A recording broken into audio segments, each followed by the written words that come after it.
Hello, David here with Heart Magic, living with bicuspid aortic valve. I seem to be consistent in making videos when I'm about to go to the gym, so here I am. I wanted to make a video today because I'm in a lot of heart failure groups on Facebook, and I technically have heart failure, and there's a lot of people saying that there's nothing that could be done about it, and this and that. There does seem to be a prevailing talking point amongst doctors who say that there's nothing that could be done for heart failure and it's just only going to progressively get worse. And I think that this is just absolutely an insane thing to tell people. Now, I definitely do think that there are everybody's body's different. Everybody's path and trying to treat this is different. However, there does seem to be some consistency of what works for treating heart failure and ultimately what can help restore a heart for a better future. So obviously there's a lot of components to the heart, and I want to go over what helps it naturally so that hopefully more people can avoid either surgery or being on medications that they don't need to be on, and this type of stuff. Now, I'm not saying that I know every single circumstance that goes into this. You definitely need to do your own homework, and we need to start there. One of the best cures for your heart is for you, yes, you, to take control of the situation. There are so many people who go to the doctor and just, what do I do now? And this attitude, when you combine it with a poor, attentive doctor, is really a recipe for failure. So a lot of people walk into, and this goes for a lot of different types of conditions. I've seen many people with back problems and knee problems or this or that, and they don't do their research. They get it. First of all, something happens to them, they don't take care of themselves or whatever, and they run into, or accidents happen and they run into a problem. And arguably, if it's a sudden thing, it's hard to do all the research right up front. But for those of us that do know about these things, and we've got the time to try to work on them, we need to be working on them and take control of the situation as much as humanly possible. If you're dying and other people around you are taking away your energy, you need to take that energy back, and you also need to make sure that as far as the responsibility goes for having a healthy heart is in your hands. That's part of the reason that we have the internet, is to have all of these resources at our fingertips that we could find them. But we also need to be making sure that we're formulating a plan, different categories, different steps, having deadlines with them, and all of that good stuff. There are many doctors out there, many doctors who are just straight up incompetent people. They were C's get degrees, okay?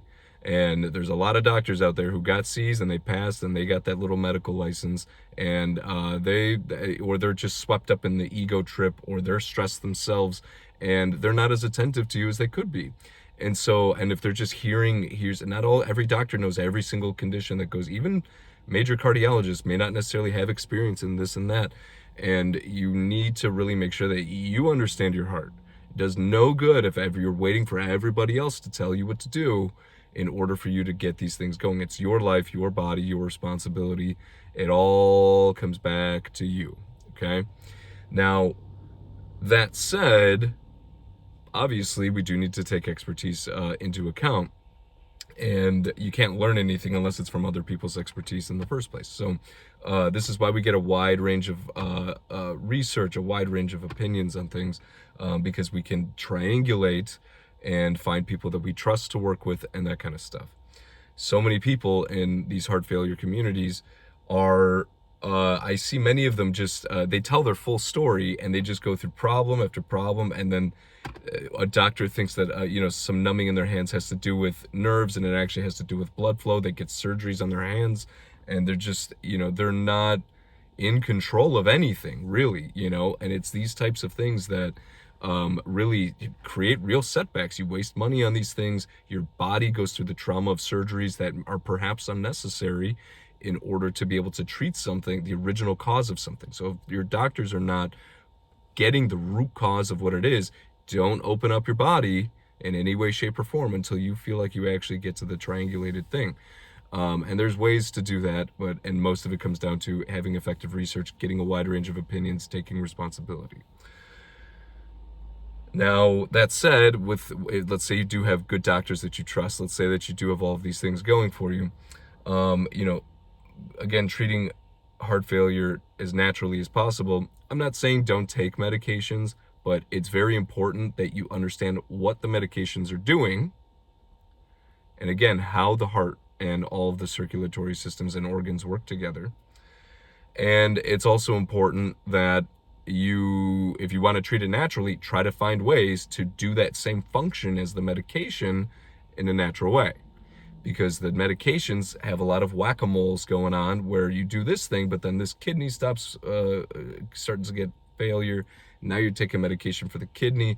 And at what point do you actually just rest and let your body do what it's trying to do? The body knows inherently what to do. Now, again, we can have other problems that are happening here, and that's the importance of really doing your research. But if you want to avoid medications, you need to understand how your body's working, what its natural inclinations are, and then how to treat that using your diet, using exercise, rest, energy expenditure, these types of things. Does it take more work than just popping a pill? Yes, absolutely. A different type of work. But the goal with any health regimen and healthy lifestyle is to be in control of your life, is to be in control of your energy. Okay, most people's energy is down here and they're just trying to get it up here, but really you're trying to get it up here and then back, and you're trying to go with an ebb and flow so that you have a baseline. You know how you feel when you're really high and good, you know how you feel when you're really low, and you get a really good rhythm to your life and your body's energy expenditure. Speaking of the gym, sometimes if you go in and have a bad workout, one of the best things that you could do is just slow down and embrace the bad workout. It means that your body's trying to tell you it doesn't have the energy for the day, and it needs to do those things. So that's sort of that. So there's trusting yourself. There's, if you're going to take medications, understand what they're doing and how to make sure that if you don't want to be on those medications, make sure that you alter your life so that you can avoid them. I'm going to go back to stem cells, just to kind of branch off of medications. Stem cell transplants, because that's what it is. It's a transplant. This is a new frontier that's readily available, at least in South America and in certain places. This is most definitely a non-surgical approach that can heal heart failure. Is it a solution in and of itself? No, I had it done. I didn't get my blood pressure down, and guess what? It healed my heart, but I still have to get my blood pressure down, which I'm working on through diet and other types of things. Because if I don't get the blood pressure down, my heart's only going to get bad again. Another way to naturally heal your body is, again, going with diet. Now, a quick note on diet. Everybody's body type is different. Everybody's bodies come from different regions, and now everybody's so mixed because planes and trains and automobiles, and people just encounter people quicker, faster. There's less people staying in one spot and having babies with each other. I'm not talking about incest or anything like that. I'm just talking about just people, populations of people. People who lived in, Florida tended to stay in Florida. You know what I mean? And so people tended to look the same who came from Florida before the world became, machines really started taking people places faster, kind of a thing. So our pedigree as human beings does lead to these types of natural problems, genetically passed on, formulated problems. And so these are the things that you have to understand. Where do you come from? What is your body type like? There's many different types of body types. But at the end of the day, when we really do try to focus on the diet piece, there's only so many different ways that human beings can live. You're either living a mostly plant-based diet, you're living a vegetarian diet, you're living I think it's pescatarian diet when you have fish involved, or you're living a fully omnivorous lifestyle where you have mostly meat and some vegetables. And all of these things have one thing in common, which is you should not be over-consuming carbohydrates and sugars and fried foods and all that. Forget all that stuff. But when we look at just raw ingredients that come from plants or animals or byproducts of animals, you should not be over consuming carbohydrates. There's carbs, fats, and protein, okay? And the macro and also the micronutrients, that just the small vitamins here and there in the foods. The goal is your body's made of protein and many other components, but the muscle mass, your heart, everything is made of protein. Honestly, it does not matter if you get that protein from meat, from dairy products, or from plants. Just stick to something and don't overdo the carbohydrates. Because if you don't overdo the carbohydrates, no matter which diet, you're not going to be accumulating fats in your blood vessels. Fat and carbs don't mix. Your fat is going to definitely get deposited if you're mixing with carbohydrates.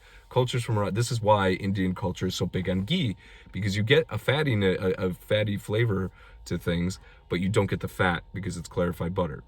So you have to really take that into consideration, that the way that your body is processing these things is very, very important. So again, it doesn't matter if you get the protein from animals. It doesn't matter if you get it from exclusively plants, but just make sure you're not overdoing the carbohydrates. Carbohydrates are for energy, in the sense of extra energy, supplementation energy. When, if you think back to people who just live in the forest, root vegetables and everything, those have heavy starches, and most indigenous cultures, particularly forest cultures, would make pastes, and they would have only certain times of the year where they have access to certain types of carbohydrates. And those carbohydrates were there for when they're going to go to war, or when they're going to go to places where they don't have the luxury of just casually hunting and making sure that they're getting their meat. They have something important to go do, travel long distances. We're going to bring carbohydrates because we don't have the luxury to get these energy stores that we would naturally get from other types of plants and low carb sources.